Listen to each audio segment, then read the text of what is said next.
President Trump has widened the global trade war he started since retaking the White House.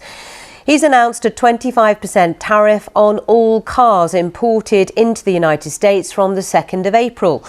The US president claimed the measures would spur growth in the US car industry and create jobs and investment. This will continue to spur growth like you haven't seen. Before I was elected, we were losing all of our plants. They were being built in Mexico and Canada and other places. Now those plants largely have stopped and they're moving them to our country. In Indiana, the great state of Indiana, I love Indiana, Honda is building one of the biggest plants. The spring of 2025 is becoming a boiling point in North American trade policy. Against the backdrop of unexpected actions by two of the United States' closest allies, Canada and Mexico, the administration of Donald Trump has found itself at the epicenter of an escalating geoeconomic storm. A new round of the trade war is unfolding, not somewhere abroad, but right at the borders of the United States, and its scale could evolve into the most serious crisis in the entire history of the North American free trade area. Amid years of disagreements with Mexico over migration policy, border security, and NAFTA issues, a new front has emerged unexpectedly. Tariffs. On March 27, 2025, the President of Mexico made a firm statement. The country does not recognize U.S. tariffs on the import of electric vehicles and automotive components and will immediately begin implementing a retaliatory package of measures. This move caused a real shock in Washington. Latin America, long accustomed to the role of an obedient partner, has for the first time openly challenged the White House. At the center of the conflict is Mexico's rapidly developing electric vehicle industry. According to data from 2024, Mexico assembles approximately 2 million hybrid and electric auto components annually, a significant portion of which is exported to the United States. Moreover, many American brands, including Tesla and Ford, use manufacturing facilities in Mexico to cut costs. Now, these logistics chains may be disrupted. Mexico's new tariff package threatens to impose strict restrictions on the import of American auto parts, which could lead to a spike in production costs at U.S. factories and a rise in vehicle prices. In parallel, countermeasures are intensifying in Ottawa. Canadian Prime Minister Mark Carney stated on March 27th that the United States is no longer a reliable trading partner, and by April 2nd, Canada intends to introduce retaliatory tariffs, including a potential review of oil, gas, and electricity exports to the United States. For the first time in decades, both continental neighbors, the northern and the southern, are preparing, almost in sync, to deliver an economic blow to the United States. What makes this situation especially explosive is the scale of trade in the region. In 2024, total trade volume between the United States, Canada, and Mexico reached $1.4 trillion. The lion's share consists of auto parts, agricultural products, energy resources, and raw materials. Such deep integration makes even a short-term disruption devastating for all three economies.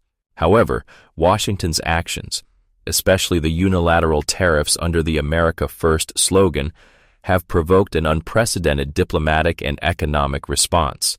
The stock market's reaction deserves separate attention.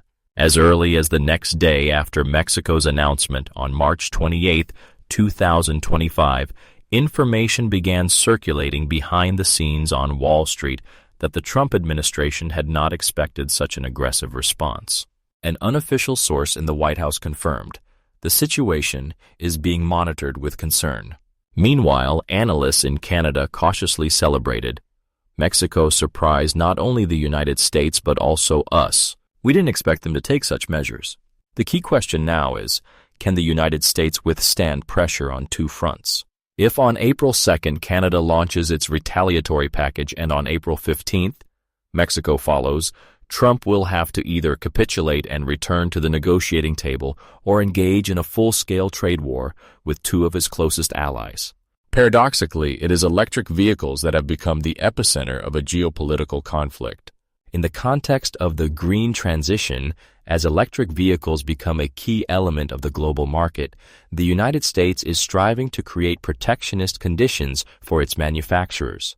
But Mexico, which has already become a magnet for investments from Germany, Japan, and China, is not going to back down. Its Minister of Energy declared on March 27th, "The United States has no right to impose its terms on us. Electric vehicles are the future, and we will participate in it on equal footing." Canada, in turn, has already begun a review of the tax incentive system for Tesla and other American companies. This could lead to U.S.-made products becoming uncompetitive even within North America. Analysts believe that the electric vehicle market in the region will be seriously deformed. Prices will rise, logistics will become more complex, and the American consumer basket will become even more expensive. The question now being discussed in the halls of power and at economic forums: has Washington become a hostage of its own trade doctrine? The attempt to unilaterally change the rules of the game is leading to the consolidation of partners. Now, not only Canada, but also Mexico is ready to discuss a joint strategy to pressure the United States. Such an Ottawa-Mexico City axis, if it indeed materializes, could spell the collapse of the entire logic of American economic dominance in the region.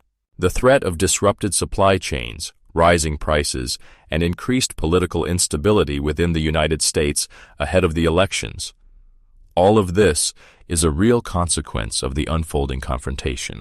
So far, the White House is not signaling any readiness to make concessions.